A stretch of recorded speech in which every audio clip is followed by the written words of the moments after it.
स्वागत करते हैं हम आपका उत्तर प्रदेश मुख्य परीक्षा 2024 के ऑफलाइन बैच में। हमने इसके बारे में आपको पहले ही जानकारी दे दी थी। आज थोड़ा सा जानकारी और दे रहे हैं। 14 अगस्त से हमने इस कार्यक्रम को शुरुआत किया है। 3 दिसंबर तक हम इस कार्यक्रम को चला रहे हैं। हमारे नए ब्रांच पर लगातार बच्चे आकर लिख रहे हैं। 60 मिनी जीएस करा रहे हैं, 15 हिंदी और 15 फुल टेस्ट करा रहे हैं। इसके माध्यम से हम आपके 2024 के लिए पूरी तैयारी करवा रहे हैं। दिसंबर में फॉर्म आने की पूरी उम्मीद है। मार्च में एग्ज़ाम होगा और अगर मेंस रहा है तो अगस्त में मेंस होने के चांसेस हैं। ऐसे में आपके पास 3 महीने पहले पीटी के पहले आपको मेंस की तैयारी करनी चाहिए। प्रोग्राम में 7 प्रश्न दिए जाते हैं, 4 125 वर्ड्स के और 3 200 वर्ड्स के। इसकी प्रैक्टिस हम करा रहे हैं। आज हम पहले दिन आपको अपने क्वेश्चन के आंसर की प्रैक्टिस के आपको दिखाएंगे। ठीक है, लगातार हमारे द्वारा उत्तर लेखन के कार्यक्रम को चलाया जा रहा है। जल्दी हम कुछ नए कार्यक्रम आपके सामने पेश करेंगे। आइए शुरू करते हैं पहले दिन का कार्यक्रम। पहले दिन का कार्यक्रम में आर्ट एंड कल्चर का पहले दिन का कार्यक्रम आर्ट एंड कल्चर पर स्थापित है। ठीक है, अब सबसे बड़ी बात है, आज का पूरा कार्यक्रम स्थापत्य शैली पर बेस है। स्थापत्य है आर्किटेक्चर का। ठीक है, आर्किटेक्चर से प्रश्न बहुत ज़्यादा आते हैं। अगर आर्ट एंड कल्चर में देखें तो आर्किटेक्चर का स्थान 40% से ज़्यादा होता है। ठीक है, क्योंकि बहुत सारे मंदिर, बहुत सारी शैलियों के यहाँ पे निर्माण हो जाता है, बहुत सारे चैप्टर को ये टच करते हुए। ठीक है, पहला प्रश्न हमने दिया है, चोल राजवंश के दौरान वास्तुकला का विशेषता। एक छोटा सा चर्चा करें कि इतना 9 से 13 आप अपने तरीके से इसे बता सकते हैं। ठीक है, दूसरी, अब यहाँ पे बात आती है आपके समझने की। अब आप समझना ये होगा कि वास्तुकला की विशेषता, अब आप याद करिए जो द्रविड़ कला की विशेषता आपने पढ़ा था वही सेम विशेषता आपको बतानी है। क्या? गोपुरम ऊंचे हैं, किलेबंदी बाड़ी होती है, विशेष नक्काशी अलंकरण होते हैं, स्तंभ वाले हाल होते हैं और विशाल मंडप होता है। ठीक है, आपको ये बताना होगा ये तीर्थ फोकल तीर्थ स्थान के रूप में जाने जाते हैं, जहाँ पे मुख्य देवता केंद्र रूप में निवास करते हैं। जटिल नंदी बैल की मूर्तियाँ यहाँ पाई जाती हैं। जटिल नंदी नैन बैल की मूर्तियाँ, मतलब देखा जाए तो मंदिर के ठीक सामने जटिल नंदी बैल की मूर्तियाँ रखा जाता है, जिससे भगवान शिव के प्रति श्रद्धा को दिखाया जाता है। दूसरा उदाहरण अगर देखें तो राजा चोल द्वारा बनाया गया विदेश्वर का मंदिर 60 मीटर ऊंचा 14 मंजिला गोपुरम के साथ प्रसिद्ध नगर है।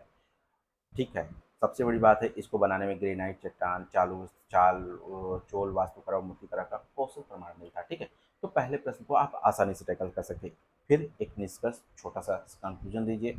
ऐसा कंक्लूजन दीजिए कि आज भी इसकी इम्पोर्टेंस बनी हुई है, इसे संरक्षित करने की आवश्यकता चाहिए। ठीक है, पहले प्रश्न का उत्तर इस तरह लिखना होगा आपको। दूसरा, आते हैं दूसरे प्रश्न। हमने पूछा है भारतीय संरचनाओं पर ब्रिटिश औपनिवेशिक शासन के स्थापत्य प्रभावों की जांच करें। तो अब हम लोग स्थापत्य प्रभाव क्या है उसकी जांच करते हैं। ठीक है, सबसे पहले एक छोटा सा इंट्रो। औपनिवेशिक युग ने भारतीय वास्तुकला पर गहरा प्रभाव डाला। एक छोटा सा इंट्रो जो अद्वितीय और स्थायी विरासत के रूप में मिला है और जो आज भी वर्तमान में विद्यमान है। अब एक छोटा सा इंट्रो दिया, लिख दिया। ठीक है, अब प्रभाव की जांच करते हैं। कैसे भैया, क्या क्या प्रभाव पड़ा? न्यू क्लासिकल शैली का प्रभाव पड़ा। आप बताएंगे कि अंग्रेजों ने अनुपात और समरूप रूप से यूरोपीय जो अवधारणा थी उसे प्रस्तुत किया। राष्ट्रपति इसका उदाहरण है। आप एक प्रश्न उत्तर लिखा और प्रभाव को राष्ट्रपति भवन को टिक कर दिया, हो गया।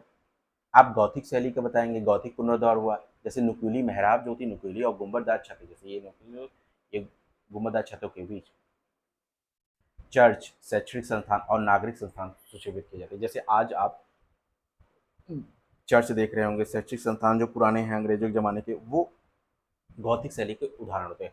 तो आप यहाँ उदाहरण देके इसको कर सकते हैं। इसके अलावा आप इंडो सैसनिक के उदाहरण भी देखने को मिल सकते हैं। जैसे यहाँ पे भारत इंडो सैसनिक मतलब भारतीय इस्लाम और यूरोपीय शैली का मिश्रण। इसमें क्या होता है, जो छतरियाँ गुंबद होती है, मेहराब का विक्टोरियन गौथक और नवसाधित पद्धति के साथ मिश्रित किया जाता है। ठीक है, यहाँ की मतलब इनकी जो हमारे इस्लाम की पद्धति होती है उन्हें यूरोप की पद्धति के साथ मिलाकर बनाया जाता था। सामग्री क्या इस्तेमाल करते, पत्थर लकड़ी का उपयोग करते थे, साथ साथ ईंट टाइल कांच का भी उपयोग किया जाता था। ठीक है, छावनी नगर योजना बनाने के लिए नगर को बनाने के, जैसे हिल स्टेशन हो गया और बगीचे वाले ऊपरी कम होते थे। जैसे क्या होता था, प्रमुख रूप से अंग्रेजों में आप देखोगे जो भी नगर इन्होंने बसाए हैं वो उन्होंने क्या किया है, एकदम ग्रीन लेआउट, मतलब एक सीधी भाषा में इस तरह करके बनाया हुआ है। ठीक है, चलते हैं आगे। बुनियादी ढांचा रेलवे स्टेशन के लिए, मतलब प्रभाव की अगर जांच करेंगे तो आप बताएंगे रेलवे स्टेशन, बंदरगाह, अस्पताल जो आज भी अंग्रेजों के द्वारा बनाए गए थे वो हमें एक अमिट छाप छोड़ रहे हैं। आप एक उदाहरण दे सकते हैं, कोलकाता में विक्टोरिया मेमोरियल और मुगल स्थापत्य शैली का विशिष्ट उदाहरण है। ठीक है, और उसके बाद एक कंक्लूजन विस्तृत सा, जिससे आपके प्रश्न की समाप्ति हो जाएगी। ध्यान रखिए 125 शब्दों में हम ये उत्तर लिख रहे हैं, 125 शब्दों में लिख रहे हैं। ठीक है, अब आते हैं वास्तुकला की बात हो और शाहजहां की ना बात हो तो ये तो एकदम नहीं। ठीक है, तो शाहजहां का, मुगल सम्राट शाहजहां के अधीन वास्तुकला के बारे में अच्छा एक बात यहाँ जिक्र करना चाहते हैं, जैसे मान के चलिए शाहजहां ही नहीं वास्तुकला में, अकबर, जहांगीर, और उसके बाद आपका शाहजहां, फिर औरंगजेब। कभी कभी अकबर की, जहाँ अकबर को स्थापित कला के बारे में पूछा जा सकता है, जहांगीर, मतलब एक छोटा सा उदाहरण देकर प्रश्न टफ बनाना हो तो आप क्या करेंगे, जो मुगल कलन की स्थापत्य कला की जो विशेषताएं होती है वो आप हर जगह एक जगह समान लिख सकते हैं। बस अंतर यह है कि शाहजहां में इसका विस्तृत रूप आपको देखने को मिलता है। शुरुआत तो अकबर ने की थी, लेकिन इसका विस्तृत रूप आपको यहाँ देखने को मिलता है। ठीक है, अब इनकी विशेषताएं देखिए। संगमरमर, पहले विशेषता ये थी कि संगमरमर का उपयोग करते थे। अच्छा, ताजमहल इसका उदाहरण है, आप बता सकते हैं, जो पवित्रता और विशालता का उदाहरण देश प्रस्तुत करता है। ठीक है, दूसरा दूसरा देखिए, दूसरा ये समरूपता और अनुपात, मतलब जो भी चीज़ बनाते थे वो एक सटीक अनुपात में बनाते थे। ठीक है, जैसे आप यहाँ पे आप चीज़ों को बहुत अच्छी तरीके से देख सकते हैं। वो आज भी उसका उदाहरण ताजमहल, ताजमहल को प्रतिमूर्ति कहा जाता है। ठीक है, शाहजहां के समय आपको इसका विस्तृत स्वरूप देखने को मिलता है। अब बात करें वास्तुकला में, तो इनकी जो जटिल इनकी जो जटिलता है, हाँ ठीक है, जटिल जड़ाई, इनकी इनकी जो जटिल कढ़ाई, सॉरी क्या कहते हैं, समरूपता। हाँ, समरूपता अनुपात का मतलब ये होता था कि ये जो भी चीज़ उपयोग करते थे वो उसका एक समरूप होता है। जैसे आप डिजाइन देखेंगे तो उसकी एक रूपता दिखेगी। अगर ये डिजाइन इतना खालीपन यहाँ है तो उतना खालीपन आपको ताजमहल देखने जाएंगे तो आपको वहाँ पे दिखेगी, देखने को मिलेगा। इनकी डिजाइन सावधानी पूर्वक की जाती थी। ताजमहल आप इसको उदाहरण के रूप में देख सकते हैं। दूसरा, जटिल जड़ाई का कार्य करते थे। ठीक है, उद्यान ऐसा नहीं, आपने अगर ताजमहल मान लीजिए, ताजमहल ये गुंबद इन्होंने खड़ा कर दिया, ये गुंबद खड़ा कर दिया, ये गुंबद, ये तो चारों तरफ ये लोग बाग लगाते थे, उद्यान लगाते थे, उद्यान का भी इस्तेमाल करते थे। दूसरी चीज, जटिल कढ़ाई में ये लोग पिट्ठू दौरा टेक्निक का प्रयोग करते थे, जिसके बारे में आप बहुत अधिक जानते हैं। ठीक है, इसके अलावा लाल बलुआ पत्थर का प्रयोग करते थे। यही नहीं, संगमरमर के अलावा नहीं, आप लाल किला देख लीजिए, लाल बलुआ पत्थर का प्रयोग करते थे। ठीक है, दूसरा, गुंबद की भव्यता, ये कोशिश ये करते थे कि जैसे बाग लगा लिया, एक जब आप बाग लगा ले तो जब ये गुंबद बनाते थे तो गुंबद पे भी नक्काशी कराते थे। तो आप कह सकते हैं कि शाहजहां कालीन में स्थापत्य शैली चरम पे था, जिसमें संगमरमर का उपयोग, समरूपता, जटिलता, पिट्ठूडरा टेक्निक का उपयोग, उद्यान का एकीकरण करना, ये एक बेहतर स्थापत्य को दिखाता है जो आज भी विद्यमान है, आज भी वैसे के वैसे है। ठीक है, आप जामा मस्जिद का उदाहरण लाकर गुंबद को दिखा सकते हैं। ठीक है, फिर एक छोटा सा कंक्लूजन यहाँ पे दे दीजिएगा। चलिए, अब बातें हैं हड़प्पा वास्तुकला। आप हड़प्पा को भी नहीं छोड़ सकते तथा इसकी शहरी योजनाओं के बारे में व्याख्या करिए। ठीक है, अब हड़प्पा के बारे में, अब आप सोचिए हड़प्पा के बारे में आपको क्या दिमाग में आ रहा हो। वास्तुकला में बात हो तो और हड़प्पा की बात ना हो तो ये तो अपने आप में अलग चीज़ हो जाएगी। ठीक है, तो हम हड़प्पा की वास्तुकला को भी देख लेते हैं। शहरी नियोजन, आज आपको पता है कि हमारा स्मार्ट शहर हड़प्पा के ही योजना, हड़प्पा कालीन में जो चीज़ें थी उन्हीं पर ही आगे बढ़ाया जा रहा है। ठीक है, यहाँ नगरीय नियोजन, यहाँ अपशिष्ट प्रबंधन की जो शैलियाँ थी आज स्मार्ट शहर में आपको देखने को मिल रही हैं।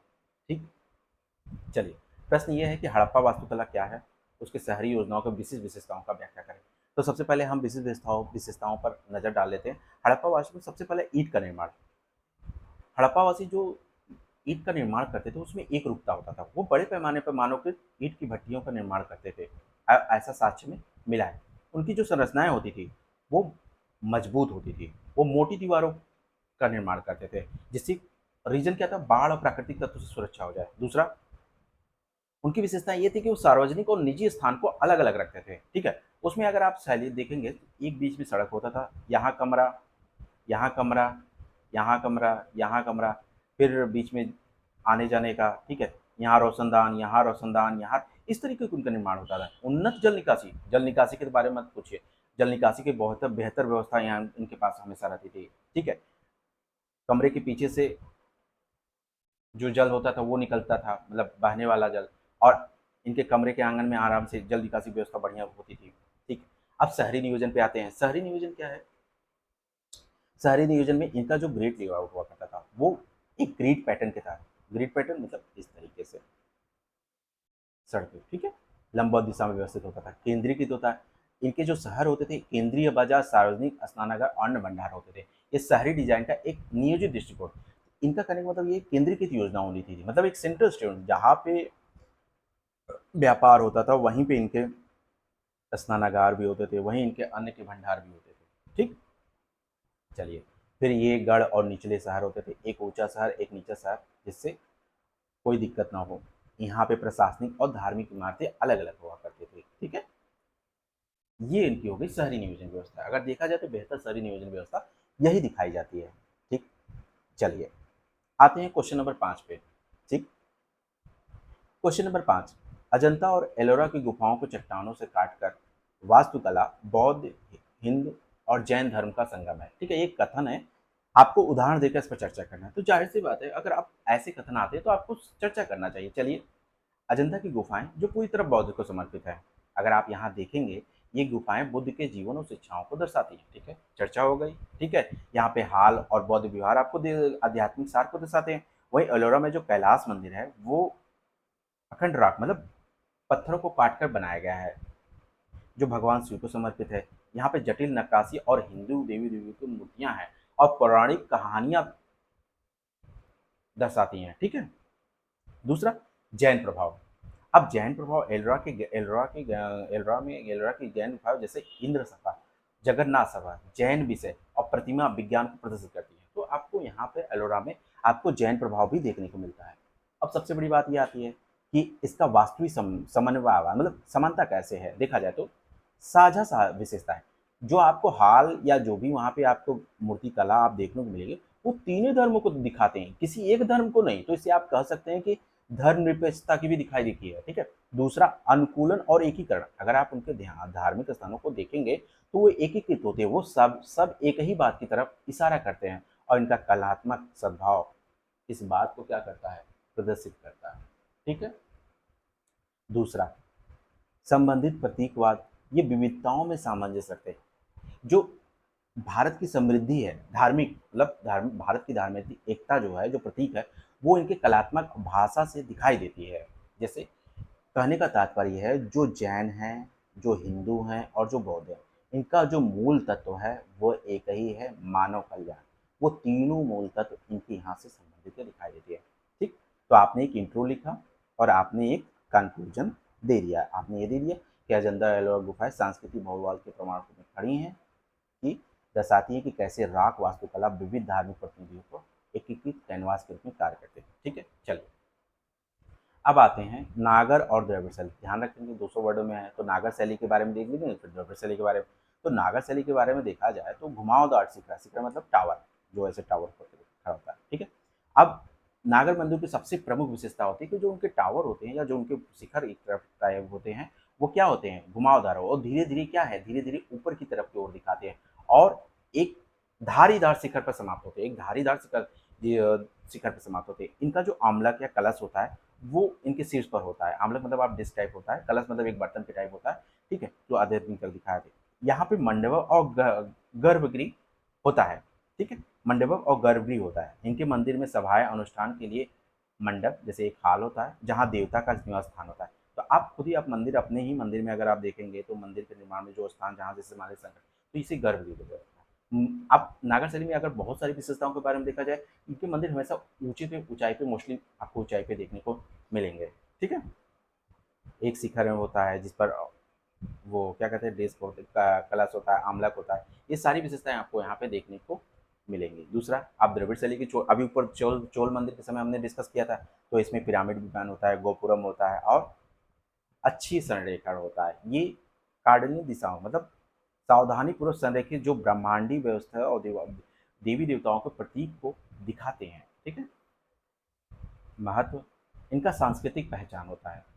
सांस्कृतिक पहचान, दोनों मंदिर के अपनी सांस्कृतिक है कि ये अपनी कथाओं को बताते हैं, ये अपनी धार्मिक प्रतिभाओं को प्रतिबंधित करते हैं। आध्यात्मिक प्रतिवाद और सौंदर्य प्रतिवाद। आध्यात्मिक प्रतिभा में दोनों शैलियों में वास्तुशिल्प के गहरे अध्यात्म देखने को मिलते हैं। ठीक है, दूसरा चीज, सौंदर्य में ये भारत के स्थापत्य कला को सुंदरता को दिखाते हैं, जो प्रशंसनीय और दैवीय चिंतन को आमंत्रित करती है। ठीक, तो ये एक छोटा सा कंक्लूजन आप यहाँ देखिए, इसको क्वेश्चन को समाप्त कर सकते हैं। चलिए आते हैं अगला प्रश्न। देखिए, एक प्रश्न है जो अभी तक मतलब आयोग की नज़र में नहीं आया या अभी तक आया नहीं है। अगर हम वास्तुकला में जाएं तो हम जनजातीय वास्तुकला को इग्नोर नहीं कर सकते हैं। इस पर भी प्रश्न बनाए जा सकते हैं, हम इसे इग्नोर नहीं कर सकते, क्योंकि सरकार इनके लिए भी तो प्रयास कर रही है, हर प्रयास कर रही है। तो क्यों नहीं वास्तुकला पे इस पे देख लिया जाए, चर्चा कर लिया जाए। छोटा संरक्षण का महत्व क्या है? संरक्षण अगर देंगे तो इनकी सांस्कृतिक समृद्धि और पहचान बनी रहेगी। एग्जाम्पल में हम आपको हर में देंगे, जैसे महाराष्ट्र में चौली जनजाति है, उसकी फूस की झोपड़ियाँ अद्वितीय कलात्मक का उदाहरण है। दूसरा, ऐतिहासिक सातत्य तो बना रहेगा, मतलब इनका इतिहास बना रहेगा, जो धीरे जीवन परिवन एक पीढ़ी से दूसरे पीढ़ी ट्रांसफर होता रहेगा। इनका ज्ञान और शिल्प कौशल संरक्षित रहेगा। जैसे आप सिक्किम के देखेंगे तो जो भूटिया की जनजाति है, उनकी जो वास्तुकला है वो निरंतर जीवित इसके उदाहरण है। ठीक है। दूसरा, हाशिए पे लोगों का सशक्तिकरण, मतलब ऐसा है कि जो जनजाति होती हैं वो समाज के कमजोर वर्ग में गिनी जाती हैं। ठीक, लेकिन अगर हम इनकी संस्कृति का संरक्षण करेंगे तो इनकी पहचान बनी रहेगी और उनको सम्मान मिलेगा। इसका आप सीधा सिंपल देख सकते हैं कि जो खासी जनजातियां होती हैं, उनका जो पैतृक विरासत है वो आज भी संरक्षित और उनको सशक्त बनाता है। ठीक है। चलिए, बढ़ावा का महत्व, जैसे प्रश्न ये था, अगर प्रश्न पे नजर डालें कि कहाँ गया। ठीक, विरासत को संरक्षित करने और बढ़ावा देने का महत्व क्या है? अगर हम उन्हें बढ़ावा देंगे तो उसका महत्व यह आएगा, सांस्कृतिक पुनरुद्धार होगा। पुनरुद्धार मतलब जो उनके मंदिर खराब हो गए, सरकार उन्हें पुनरुद्धार कराए। जैसे ताजमहल का पुनरुद्धार होता है, लाल किला का पुनरुद्धार होता है, इसके लिए सरकार लगातार प्रयास कर रही है। जैसे बंजारा समुदाय, उनके कच्चे घर को खाना बदोश जीवन जैली दर्शाते हैं। ठीक है, ये सांस्कृतिक पुनरुद्धार को दिखाते हैं। दूसरा, अस्थायी प्रथाएं, इनकी जो प्रथाएं होती हैं वो अस्थायी हैं। जैसे असम में मिसिंग जनजाति की बांस का घर जो है पर्यावरण अनुकूलन को दिखाता है। दिख रहे हैं, एक एक टॉपिक का एक छोटा छोटा एग्जाम्पल आप यूज कर सके।